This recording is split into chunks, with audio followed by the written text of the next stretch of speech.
Hey everyone, welcome inside FloTrack headquarters. I'm Kevin, joined by Lincoln and Jenny, coming to you live on Facebook to talk about the breaking news in the track and field world, the news we've waited months and months for. Sydney McLaughlin, 400-meter hurdler, foreign hurler, all-around track all-star, has picked an apparel sponsor, Lincoln and Jenny, and it is New Balance. Yeah. Your thoughts? Anytime a big caliber athlete chooses a brand other than Nike, it's always a little bit of a surprise, but you knew everyone was going to be all in on Sydney McLaughlin. She's worn the brand before when she competed at the Olympic trials.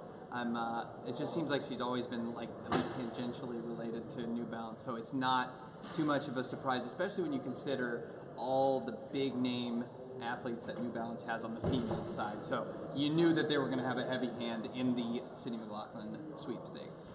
Yeah, and I thought maybe after the signing of Gabby Thomas, it kind of signaled perhaps like they were leaning more toward building out their sprint base. They have Trayvon Bromell already, but they didn't really have a lot of athletes on the female side. And in fact, correct me if I'm wrong, it's just Gabby and Sydney now in terms of like the short sprinters, especially with the high-profile sponsorship. So, I mean, I think that I was pretty shocked. In my opinion, I thought it was going to come down to who had the deepest pockets. Right. And with a talent like Sydney, she literally is someone who can change the entire landscape of fame and fortune for track and field. She's going to be the face of the sport for the next 4 years at minimum. Right. So yeah, just to see that New Balance was able to court her and command that kind of, pitch of money was pretty impressive. Yeah, we should mention you got questions, leave them in the section on Facebook, we'll get to them. I actually thought the opposite of you when it came to the Gabby Thomas signing. Gabby Thomas, obviously the indoor collegiate record holder. Oh, you thought they might have been... I thought they ran out of money. Yeah. I thought they went all in, they got Gabby Thomas, they were good. I mean, Gabby Thomas in her own right is very interesting, marketable, right? Went to Harvard, has a promising future, could move up to the 400. So I was a little surprised then still that she was able to sign with New Balance, but something Travis Miller, our ace social media guru, pointed out. In high school, every time Sydney McLaughlin had the chance to run a postseason meet, she ran at New Balance Nationals. Yep. So indoors and outdoors, all 4 years she ran it. Remember in 2017 during the indoor season, she hopped on that DMR team with Brenda Martinez and Emma Coburn and Jenny Simpson to set a indoor DMR world record. I don't know if that was a way of just being like, hey, look how cool we are. You can do this for us.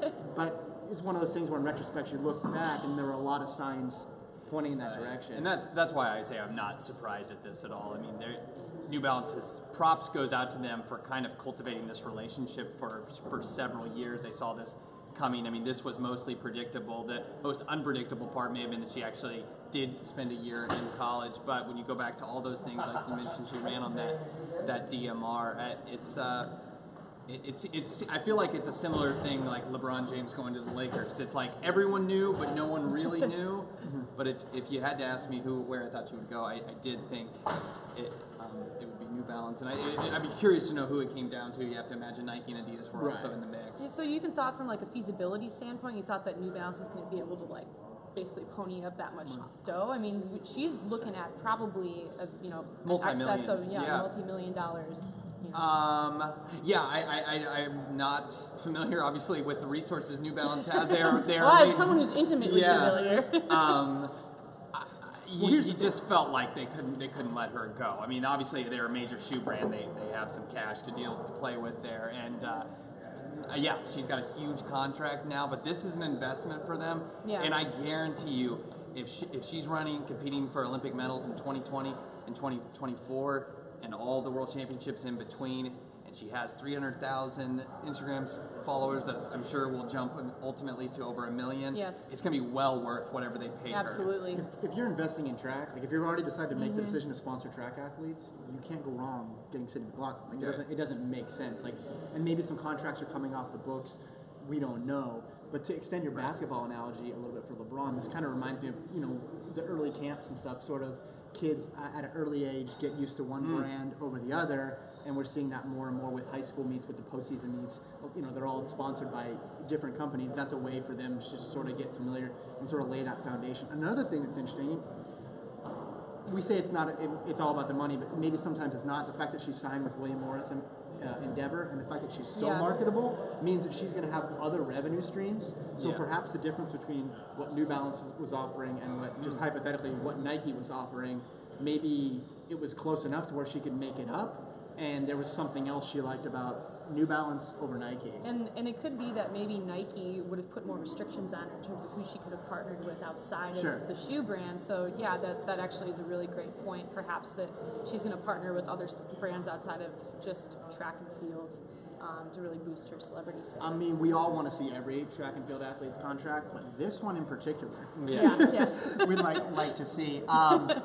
I famously, not famously, but frequently kind of poo-poo the signings. A lot of them just go to form, right? This person signs with this brand. It's not really a game changer. There's very few in my time of following track and field that have actually been significant. So you go back to Allison Felix when she switched from Adidas to Nike. Might be before the time of a lot of our viewers were paying attention to track and field, but at the time that was like a big deal because she was kind of the tent pole for Adidas. Nick Simmons going to Brooks, I thought was a big deal just because of all the hullabaloo that surrounded that, and then the stuff that happened afterwards with him sitting out the World Championships. Meb going to Skechers because we didn't know Skechers made running shoes like until that point. And then DeGrasse going to Puma only because that one contract details got out. So that was significant. So I'd put it in my, I guess now I have a list of 5. And you can talk about Ches to Skechers, you can talk about Bromell being the one to first get New Balance in spring. But for me, it's like those 4 for those reasons. And then this obviously is the 5th. Yeah, and it feels for you to bring up Allison Felix first. Obviously, it's a little different because she started with one brand, moved to another. And I assume that this is going to be a for life thing for Sydney McLaughlin. She'll be with them until her track career is done. But it's kind of like, as Felix's career in the next couple of years comes to an end, in all likelihood, it feels like the torch of like the #1 recognizable USA sprinter, and she's a hurdler, but it will kind of be passed over, and that is what New Balance was looking for, because Felix has been along the similar lines. Her marketability transcends track, and I am sure that's exactly the plan for New Balance. They're not just going to be marketing to the 18 to 35-year-old women demographic. They're going to be hoping for, and specifically runner athleisure types. They're going to be looking for other people who are really looking at Sydney McLaughlin as more than just an athlete. Wow, Lincoln dropping an athleisure reference here on the show for the first time. As LeBron James says, I think he wore a hat. He said more than just an athlete. That is certainly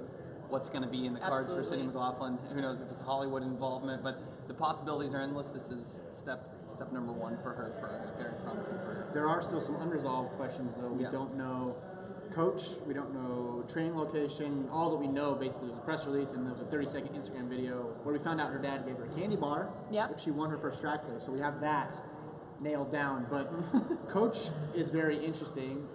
Not going to Austin with Coach Flo. Reportedly, Wes Felix, Allison Felix's brother, is her agent. I wondered if, for a while, she would jump in that group. I believe that's a Nike-only group, though, with Bobby Kersey. So this is interesting. Every time I think Sydney's going to zig, she kind of zags. From this decision all the way down to, what event she decides to run, always keeps us on our toes a little bit. Do you guys have a thought about coach? There's not many hurdle coaches out there. No, there aren't, and that's why I think she's probably going to end up with a very sprint-heavy group. On the hurdle side, obviously she has some ways to go. There's always things you can do technique-wise, but, I think that it's going to be more important for her to train with other sprinters, and especially if she's going to try to, expand, as we saw her do in the outdoor season this year and indoor. It kind of feels like to me like she's going to be in LA, right? I mean, I know if you're saying Kersey's group is Nike only, but if she's truly doing other marketing things, it feels like she's either going to need to be near New York or near LA. I have no background information for that, but if you're wanting to train in perfect conditions all year, you're going to choose Los Angeles. I don't see her. Obviously, she's not coming to Austin. That may have never actually truly been in the cards, but it's somebody's. Whether she hires someone else she's gone the non-traditional route, so maybe she finds a personal coach and just gets a couple of people that aren't even close to her level to train with. Who knows? But that's the thing. Who is she going to train with?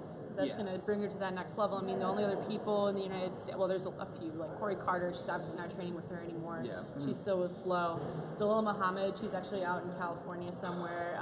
She's in LA too with Boogie Johnson. That'd be the other group. I don't know if there's a sponsor tie in there, but they're training Cal State Northridge. But then again, are you trying to put her with the #1 rival. Like, there's all those sort Exactly. of. The Felix thing made. I mean, if you had asked me right after she went pro at Kentucky, and then right after we found out L'Oreal was coming to UT, I'd say, okay, that's #1.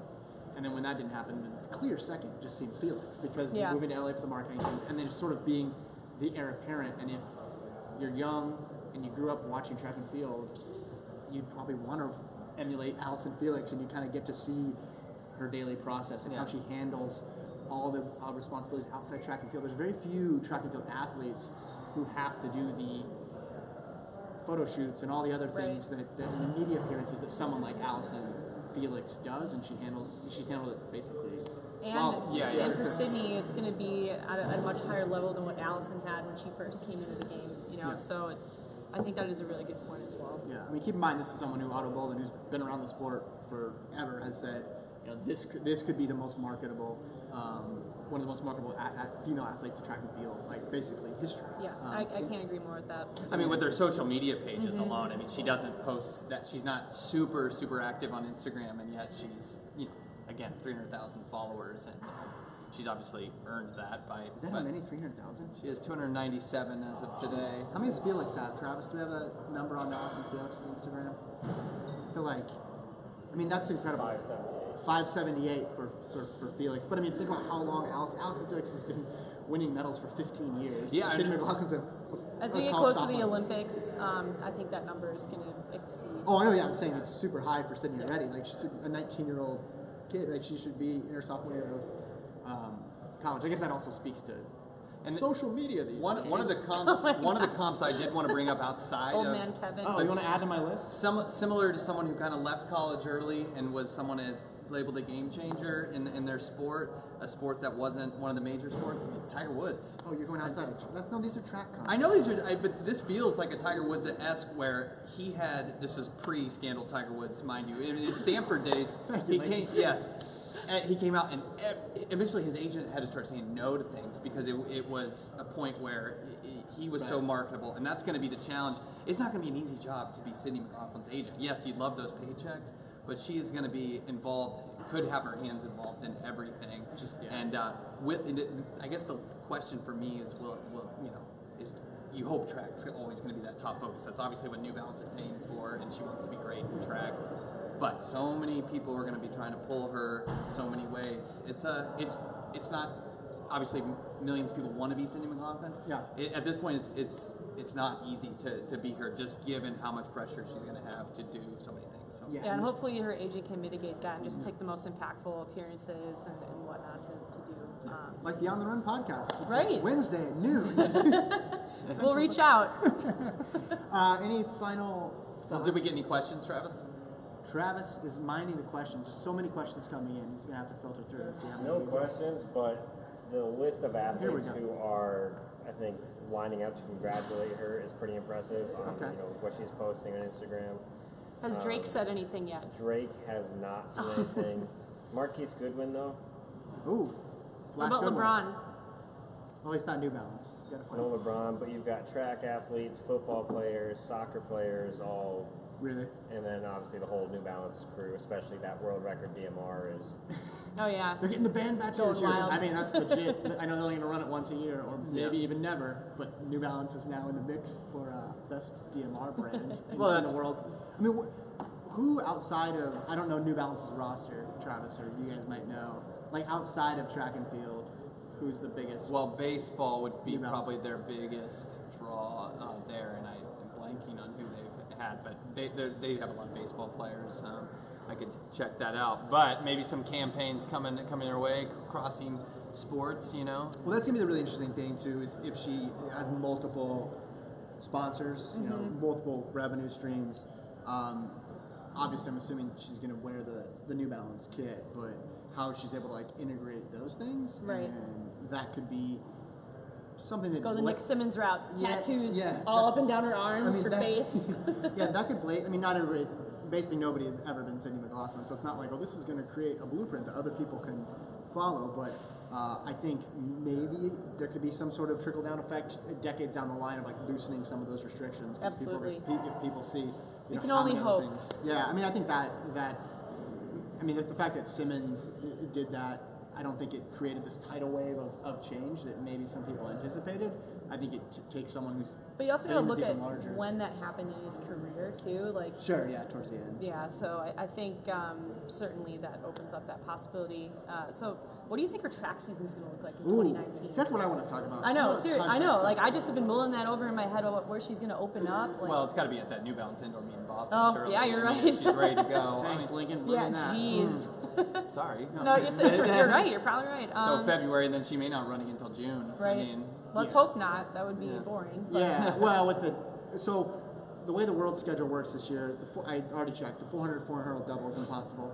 So we'll have to wait on that. I think she focuses on the 4 hurdles this year, tries to get the world record, tries to get gold. Remember, this is a person who has not made a single Diamond League appearance yet. Right. It's crazy to think about. Yeah. I mean, in the biggest non-NCAA race that she ran, she got 6th at USA's in that crazy fast race. But she's still the world leader in the 400 meter hurdle. Right, she's still the world leader. I know, but I think she needs to still get some Yeah. experience Reps, with all that. yeah. All that goes into that. I with think the travel it's. stuff. I think she is going to break the world record next year. Yeah. You throw her in one race with a few other people who are running the 53s, and Yeah.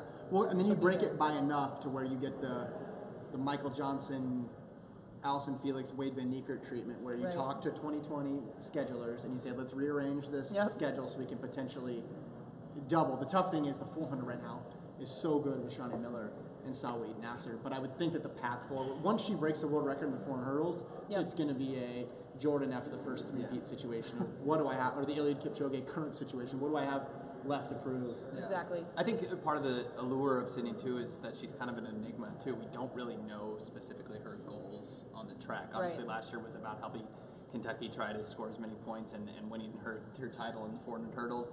But I think there was some surprise that she only focused on the 400 hurdles. And so, is she focused on, getting all Especially these, because that was up for debate. getting all for these a other while, events? too. See, I was surprised. that I think didn't she get looked. 200 indoors. I think it seemed like by the end of the season last year she was ready to be a professional. I mean, obviously she went Absolutely, professional, but she seemed kind of gassed at the end of NCAA's. Yeah. And I Well, mean, they had her running all these different Yeah. events at every single and meet. so Oh, she's the moved 4x4 on to the as well. next chapter, Yeah. and we'll have to reassess. Yeah, does she?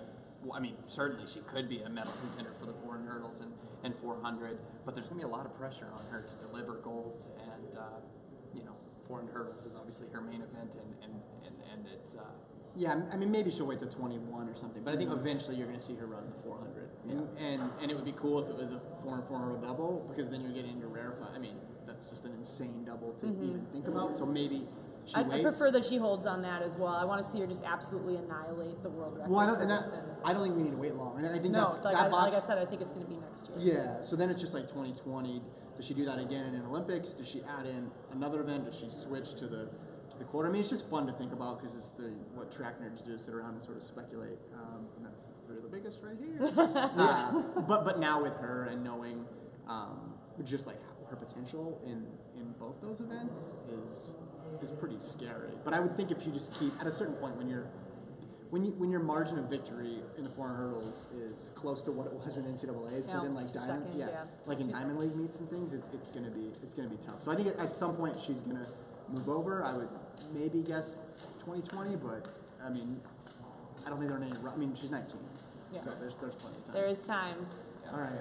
Well, that's it for us. Stay tuned on the site. We're gonna have another show on Wednesday. Yeah. We're gonna be sitting in a fancy We'll studio. be talking about this again. Hopefully, more details have emerged on the Sydney front. Talking about it all over. Yeah, we can just rehash everything. We'll come up with new opinions. Yeah. Let us know what you think on social media. We'll talk to you guys soon.